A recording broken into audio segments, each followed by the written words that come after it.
Nalaman na ni Lilet na nawawala ang sign agreement na nagpapatunay na may kasunduan itong si Feliz at Samson at pati na rin si Ayla.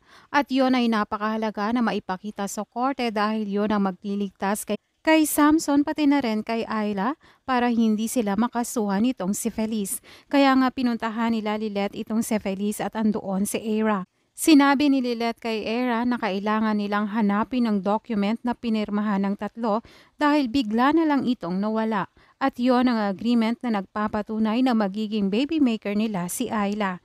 Hinanap ito ni Samson pero wala siyang nakita. Si Era naman ay nag-aalala dahil kapag nakita yon ay gagamitin yon na ebidensya at siguradong matatalo na sila sa kaso. Pero sinabi naman ni Ayla sa kanya na wala silang makikita. Gayunpaman nalaman naman ni Spanky na meron talagang agreement ang tatlo na nagpapatunay na ginawa talaga nilang baby maker si Ayla. Kaya naiinis si Spanky kay Era dahil hindi niya sinabi agad gayong importante iyon at bilang lead counsel itong si Spanky at kung siya ay magiging attorney ay kailangan niyang malaman lahat-lahat at dapat ay fair lang. Samantala, dahil nasabi naman ni Ayla kay Lilet at Samson na wala namang ibang pwedeng kumuha ng documents kundi itong si Feliz lamang. Dahil gusto silang saktan nito, dahil na rin sa nangyari.